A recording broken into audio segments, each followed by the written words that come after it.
南总回我消息，这些仇我会一笔一笔的加倍偿还。 Halo semua, welcome back to my channel.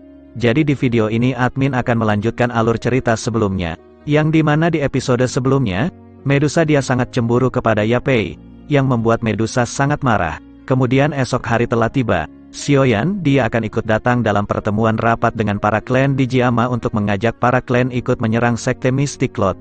Namun sebelum ikut rapat Xiaoyan dia bertemu Jian. Jian mengajak Xiaoyan untuk mencari bahan obat, yang akhirnya Xiaoyan dan Jian pergi ke pasar dulu. Singkat cerita pun berpindah kepada Xiaoyan dan Jian. Mereka menuju pasar tempat bahan-bahan obat dijual di kota Mid-Air, untuk Xiaoyan murnikan sebagai makanan Jian, sebelum Xiaoyan akan mengikuti rapat bansos, dan kenaikan harga rokok Magnum di Kekaisaran. Namun Xiaoyan melihat bahan-bahan obat di tempat alkemis ini hanya bahan obat biasa saja, dan Jian tidak menemukan bahan yang bagus di tempat ini. Namun ketika Jian dan Xiaoyan mencari bahan-bahan obat, Xiaoyan melihat ada sebuah keributan di tempat penjualan obat ini. Xiaoyan pun mendekati kepada tempat keributan tersebut, yang ternyata Xiaoyan melihat Sumai dia adalah teman Xiaoyan dahulu di tempat alkemis. Sumai ternyata sedang mengalami masalah dengan Aoba yang sama-sama alkemis. Sumai dia sedang berebut bahan obat dengan Aoba. Aoba dia mengambil bahan obat Sumai dengan harga 2 kali lipat. Sumai dia tidak bisa berbuat apa-apa, karena dia tahu guru Aoba yaitu Fuyan adalah wakil asosiasi alkemis, yang membuat Sumai pun mau tidak mau dia harus pergi. Namun ketika dia akan pergi tiba-tiba seseorang muncul dari belakang, dan mengatakan bahwa aku akan menawar obat itu lebih mahal. Semua orang pun kaget dan begitu pula Sumai. Setelah melihat lebih jelas Sumai dia mengenali bahwa itu Xiaoyan. Sumai berkata jangan membuat masalah dengan Aoba. Namun Xiaoyan sang matik glory tentu saja tidak akan membiarkan ini. Xiaoyan dia mengambil obat itu yang akhirnya pertempuran pun terjadi. Dan tentu saja Aoba, dengan mudah dikalahkan oleh Xiaoyan dengan cukup mudah. Aoba pun mengatakan bahwa dia akan membicarakan ini semua kepada gurunya. Dia mengatakan pasti gurunya akan membalasnya. Xiaoyan pun langsung memberikan bahan obat itu kepada Sumai. Xiaoyan mengatakan, tidak aku sangka ternyata asosiasi alkemis mengalami kemunduran dengan banyaknya orang-orang seperti Aoba. Namun tidak lama perbincangan itu, muncul dua orang yang ternyata itu adalah Aoba dan gurunya Fuyan. Gurunya dia sangat marah kepada Xiaoyan karena muridnya telah dihajar. Fuyan berkata kamu adalah pemuda sombong yang berani datang untuk mencari keributan. Xiaoyan pun berkata aku tidak menyangka ternyata sekarang asosiasi alkemis banyak dipenuhi orang-orang yang tidak berguna. Tentu saja semua orang yang mendengar hal itu sangat kaget. Dengan kata-kata kasar yang dilontarkan oleh Xiaoyan, Fuyan pun mengatakan siapakah gurumu sampai-sampai kamu bersikap sombong dan tidak sopan kepada yang lebih tua. Xiaoyan dia yang sangat malas untuk berdebat dan meladeni bocah epik, karena dia harus mengikuti rapat bansos dan kenaikan harga rokok Magnum. Dia pun langsung meninggalkan Fuyan dengan begitu saja. Fuyan yang melihat ini, tentu saja dia sangat murka harga dirinya telah dicoreng. Dia pun langsung mengeluarkan dokinya mencoba menyerang Xiaoyan. Namun tentu saja bocah epik ini tidak akan mungkin bisa melawan Xiaoyan yang sudah metik glory. Dia langsung dihajar oleh Xiaoyan yang membuat dia turu. Kemudian Xiaoyan pun mengatakan kepada semua orang, aku bisa saja menghabisi wakil asosiasi sampah seperti ini dengan sekejap mata. Namun ketika di saat bersamaan tiba-tiba muncul seseorang yang tidak lain itu adalah Pama. Pama pun meminta maaf atas Fuyan bocah epik itu. Xiaoyan pun langsung melepaskan Fuyan yang ketakutan melihat amukannya. Pama pun langsung menghampiri Xiaoyan dan mengajak Xiaoyan untuk pergi segera datang menghadiri rapat bansos yang ada di Kekaisaran. Tidak lama setelah itu akhirnya Xiaoyan dan para ketua pun telah memasuki ruangan rapat bansos ini. Jalou pun langsung mengatakan kepada Xiaoyan aku tidak mengira selama 3 tahun ini, kamu Xiaoyan telah berkembang sangat pesat. Xiaoyan dia tersenyum dan langsung memberikan hormat kepada para ketua yang hadir dalam rapat bansos ini. Dan begitu pula para ketua yang memberikan hormat kepada Xiaoyan. Para ketua pun sekarang sangat menghormati Xiaoyan karena sekarang Xiaoyan mungkin kekuatannya lebih kuat dibandingkan mereka. Tentu saja mereka pun tahu orang kuat akan dipandang terhormat di Pulau Jawa ini. Xiaoyan dia langsung mengatakan tujuannya datang ke rapat ini, bahwa dia akan mengajak para ketua untuk melakukan push rank bersama, melawan sekte Mystic Cloud yang dipimpin oleh Yun San. Pasti para ketua pun mereka tahu 2 hari lalu klan Mid-Air telah mengalami penyerangan besar oleh sekte Mystic Cloud. Dalam rapat ini Yao Yue yang hadir dia berkata, walaupun mungkin kekuatan Mystic Cloud sangat besar, selama ini keluarga kekaisaran masih aman.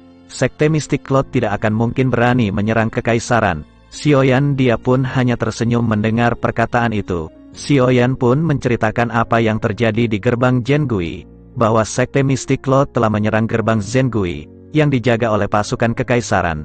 Tentu membuat Jalau yang lain pun sangat terkejut. Ternyata pasukan Sekte Mystic Cloud mereka mencoba menguasai gerbang Zhengui. Namun untung saja pada saat itu, Xiaoyan dan pasukannya muncul, datang dan membantu pasukan kekaisaran untuk menghancurkan pasukan Sekte Mystic Cloud. Namun Xiaoyan mengatakan jika dia tidak datang membantu, tentu saja pasukan kekaisaran yang berada di sana pasti akan jatuh di tangan Yun San. Jalau dan Yao Yue, mereka tidak percaya apa yang dikatakan oleh Xiaoyan. Ternyata Sekte Mystic Cloud mencoba menguasai pasukan kekaisaran. Xiaoyan pun menjelaskan kedatangannya ke dalam rapat bansos ini. Dia tidak hanya ingin untuk membalaskan dendam apa yang telah dilakukan Sekte Mystic Cloud kepada keluarganya saja. Dirinya juga ingin menghentikan kekuasaan Sekte Mystic Cloud yang ingin menguasai kekaisaran Jiama. Jelas kita ketahui dari pergerakannya selama ini, Yun San dia telah memerintahkan pasukannya sedikit demi sedikit untuk menguasai kekaisaran Jiama. Xiaoyan menanyakan kepada para ketua, setelah apa yang barusan dia ceritakan tentang Yun San, Xiaoyan berkata apakah para ketua klan akan bergabung untuk melakukan push rank ini. Sekarang para ketua pun mereka sangat bingung, menentukan pilihan mereka. Apakah mereka harus ikut bergabung dengan Xiaoyan? Apa tetap berdiam diri dengan Yun San? Karena tentu saja ini menyangkut kehidupan seluruh klan mereka. Kemudian salah satu ketua dari rapat ini yaitu Mu Chen dia mengatakan Xiaoyan berapakah kemungkinan besar kita menyerang Sekte Mystic Cloud kita akan menang. Kemudian Xiaoyan pun tersenyum dengan percaya diri. Xiaoyan mengatakan kemungkinan besar kita akan menang masih 50%. Mendengar perkataan itu para ketua pun mereka masih sangat bingung. Karena kemenangan itu masih sangat jauh. Jalau berkata kepada Xiaoyan, Xiaoyan kamu mungkin telah mengumpulkan banyak pasukan yang berada di tingkat doang. Namun aku mengetahui pasukan Sekte Mystic Cloud, mereka juga memiliki banyak pasukan bertingkat doang. Dan bahkan mereka masih memiliki banyak orang bertingkat dohuang. Tentu ini masih sangat jauh perbedaan kekuatan kita. Setelah mendengar ucapan tersebut, Xiaoyan pun tersenyum dan langsung bertepuk tangan. Tiba-tiba dari pintu keluar 3 orang ketua. Yang tidak lain mereka adalah 3 orang ketua dari Black Corner bertingkat dohuang yang telah Xiaoyan bawa. Kemunculan 3 orang tingkat dohuang ini membuat kaget semua orang. Xiaoyan mengatakan bahwa dia juga memiliki 3 ketua elit dohuang, jadi jangan khawatir. Di saat bersamaan kabut asap muncul dari cincin Xiaoyan, yang ternyata untuk pertama kalinya Yao Lao pun memperlihatkan dirinya kepada para ketua yang ada di dalam rapat bansos ini. Sekarang para ketua pun mereka merasakan bayangan kakek tua itu berkekuatan elit dojong. Tentu saja membuat hati mereka menjadi ketar-ketir. Xiaoyan pun dia sama juga kaget tidak menyangka gurunya akan memperlihatkan dirinya. Xiaoyan berkata guru mengapa guru keluar. Perkataan itu para ketua sadar. Ternyata itu adalah guru Xiaoyan selama ini. Hai bodong dia sangat kaget juga ternyata dia sosok guru yang membuat kekuatan Xiaoyan dengan cepat meningkat. 3 ketua dari Black Corner pun dia merasa beruntung karena pada waktu itu, mereka tidak melawan Xiaoyan.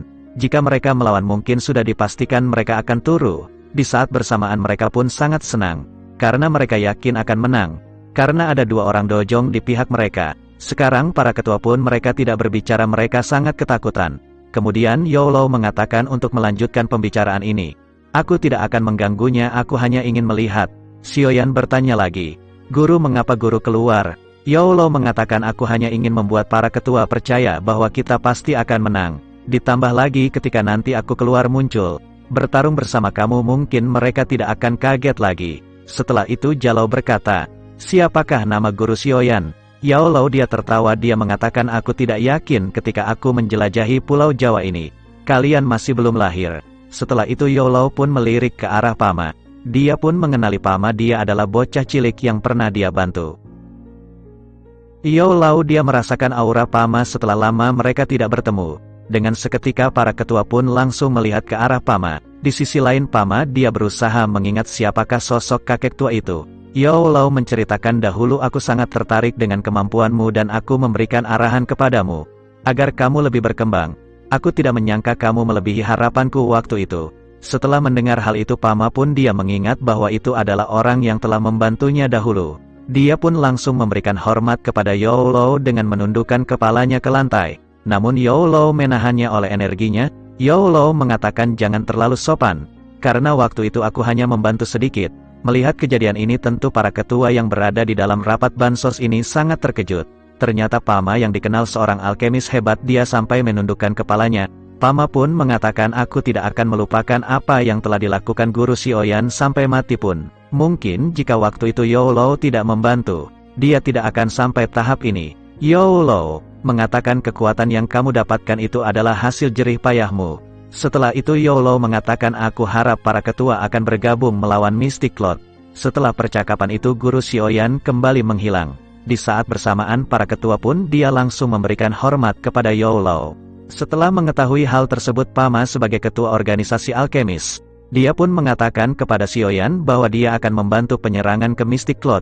Jika aku tidak mengambil kesempatan ini maka aku tidak menghargai jasa dari Guru Xiaoyan. Terlebih aku melihat kekaisaran Jiama ini telah akan hancur. Mendengar perkataan Pama, Mu Chen mengatakan bahwa dia akan ikut bersama klanmu untuk menyerang Yunsan. Hanya tersisa 2 klan besar yang belum memutuskan di pihak manakah mereka berdiri. Yao Yue dia ingin bertanya kepada Xiaoyan. Yao Yue berkata, sekarang sekte Mystic Lord mereka ingin menguasai Jiama, dan menghancurkan setiap klan. Xiaoyan, jika kami telah bergabung dan akhirnya kita berhasil mengalahkan Yunsan, apa Xiaoyan akan menjadi seperti Yunsan, yang ingin menghabiskan setiap klan di Jiama ini? Para ketua kaget dengan perkataan Yao Yue yang berani. Xiaoyan berkata bahwa dia tidak akan mungkin menjadi seperti Yunsan. Namun jika klan lain mencoba mengganggu klan Xiao, tentu saja aku pasti akan menghancurkannya. Yao Yue dia tidak suka dengan jawaban Xiaoyan. Dia akan berkata lagi, namun Xiaoyan sedikit marah dan berkata, jika kita tidak bertindak ini juga akan menjadi kerugian besar bagi kekaisaran. Karena kalian juga tahu, bahwa Yunsan ingin menguasai Jiama, tinggal menunggu waktu saja kekaisaran akan dihancurkan. Xiaoyan menambahkan, kedatanganku ke sini bukan untuk mengemis meminta bala bantuan. Karena semua ini juga adalah untuk kepentingan kalian juga. Jalou berkata, Yao Yue masih muda jadi dia belum paham sampai ke sana. Setelah mendengar percakapan panjang dari tadi, Jalou dia setuju, bahwa mereka akan ikut untuk melakukan push rank ini. Dan begitu pula klan Nalan, bahwa dia akan bergabung dengan Xiaoyan menghancurkan sekte Mystic Lord. Kemudian Xiaoyan berkata bahwa dia yakin dia pasti akan berhasil dalam pertempuran ini. Dan Xiaoyan minta para ketua agar tidak membocorkan tentang gurunya kepada orang lain. Tidak lama setelah itu, Hai Bodong dia menerima surat yang dikirim oleh burung, yang ternyata surat itu dikirim oleh Yapei.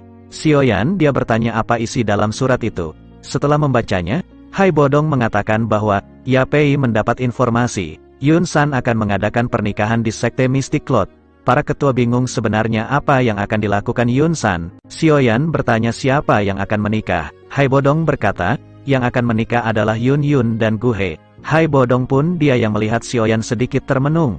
Karena Hai Bodong dia mengetahui bahwa Xiaoyan memiliki hubungan gelap bersama Yun Yun.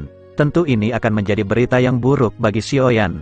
Xiaoyan berkata kepada para ketua, aku tidak menyangka Yunsan melakukan ini. Dengan melakukan pernikahan Yun Yun dan Gu He, Yunsa berniat untuk memanfaatkan Gu He yang seorang alkemis tingkat 6. Xiaoyan tahu dengan bantuan Gu He alkemis tingkat 6, maka dia akan dengan mudah untuk merekrut orang-orang kuat, mungkin layak Han Feng waktu dulu.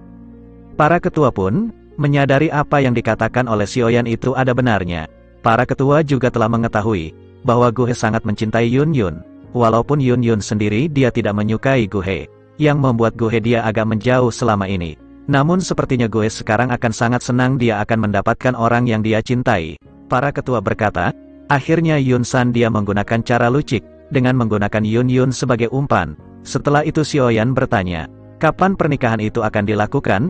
Hai Bodong berkata, pernikahan itu akan dilakukan 2 hari lagi. Xiaoyan sekarang semakin yakin apa yang dia pikirkan, dan Xiaoyan sekarang akan berniat untuk menggagalkan pernikahan Yun Yun, agar Gu He tidak memiliki waktu untuk mencari orang-orang kuat, yang akhirnya Xiaoyan dan para ketua akan mempercepat penyerangan. Xiaoyan bertanya kepada Jalou bukankah keluarga kekaisaran memiliki binatang ajaib untuk bertempur?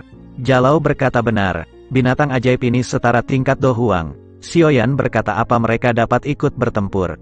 Jalou berkata hal itu tidak mungkin, karena hewan ajaib kekaisaran sedang terluka sangat parah.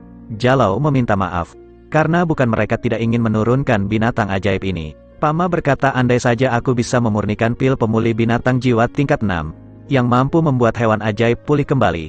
Xiaoyan berkata, Siapkan saja bahan-bahannya, aku yang akan membuat pil pemulihan binatang jiwa ini. Tentu membuat Pama kaget, ternyata Xiaoyan sekarang berada di alkemis tingkat 6. Pama tahu dulu Xiaoyan berada di tingkat 4 namun dia tidak percaya dalam waktu 3 tahun Xiaoyan berhasil naik menjadi tingkat 6. Setelah percakapan ini para ketua mereka berpisah, untuk menyiapkan pasukan masing-masing sebelum menyerang sekte Mystic Cloud. 而是你们皇室未来是否可以稳